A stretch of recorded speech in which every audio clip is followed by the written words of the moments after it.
An intense day in France as not one but two hostage situations are underway. With news on the first one, here is Gary Franchi. Well, there's still a lot going on and new information coming in, but up until this point, this is what we have confirmed.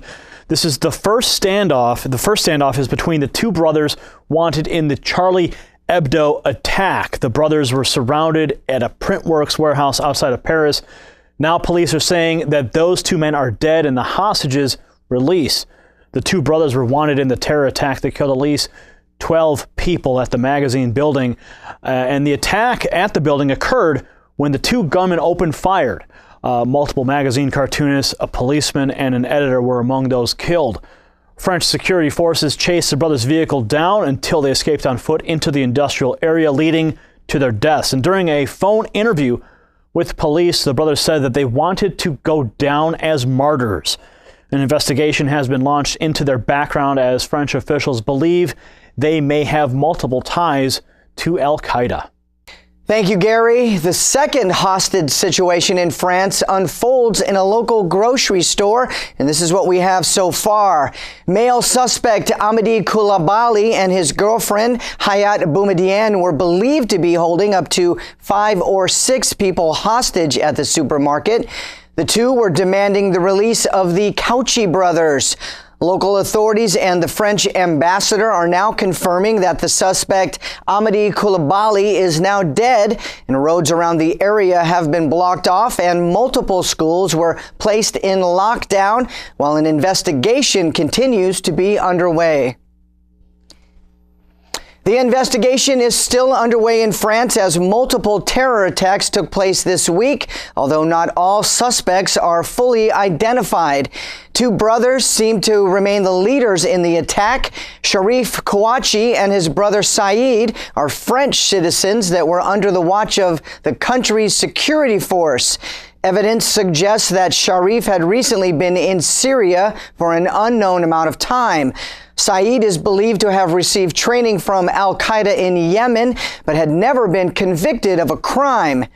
Both men had been listed as potential terror threats to the U.S. and were on the U.S. no-fly list for many years. These men were obviously a threat internationally, and now the investigation continues into why nothing was done to prevent these attacks. After days of silence, flight recorders have picked up pings from the black box of AirAsia Flight 8501. These notifications will help direct divers to the location of the black box. The black box may be the only way to understand what happened during that tragic flight.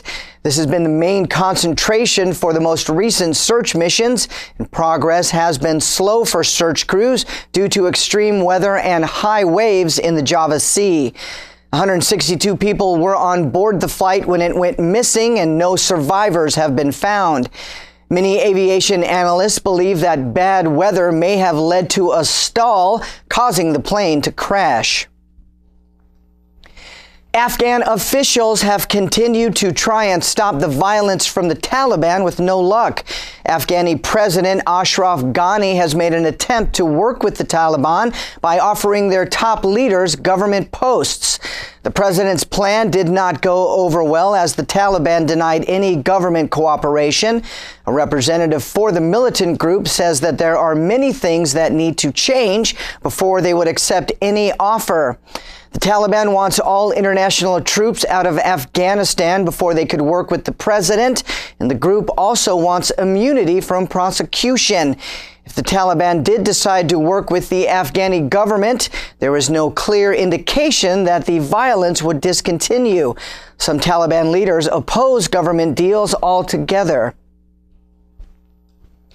North Korean leader Kim Jong-un made a New Year's statement that he was open to talks with South Korea, now a setback to future talks as the North rejected calls from South Korea this week. For more on this story, here is Gary Franchi. According to an official at the South Korean Ministry of Unification, the North rejected the calls without any reasoning. The South had proposed talks regarding North Korea's human rights affairs, along with the reuniting of families separated in the 1950 war. This comes after increased tension between South Korea's closest ally, the U.S. and North Korea. Recent economic sanctions put in place on North Korea by the South's closest ally, the United States, has caused heightened tension. A North Korean official says that this week, if the sanctions were not lifted, the United States would face a war disaster.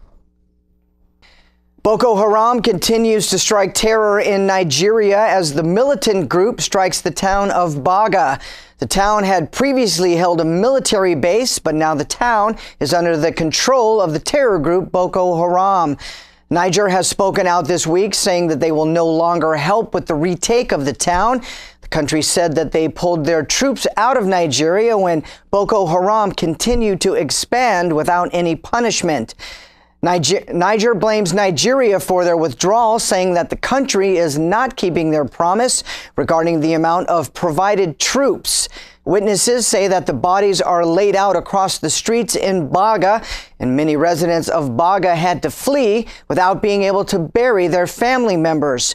Over 700 troops per West Africa country was asked by a French initiative to defeat Boko Haram last year. Not a single country has yet agreed to implement the plan. A sentence will be given this week for a man facing U.S. and UK terrorism charges. Abu Hamza al-Masri has been given one final chance to prove his innocence.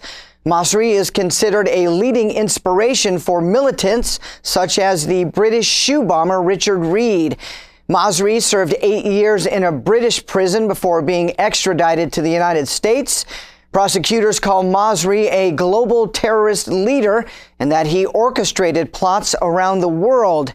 The one-eyed and no-handed Masri was convicted of helping establish a militant camp in Oregon, along with sending a follower to Afghanistan to assist al-Qaeda. If found guilty, Masri will be sentenced to up to life in prison.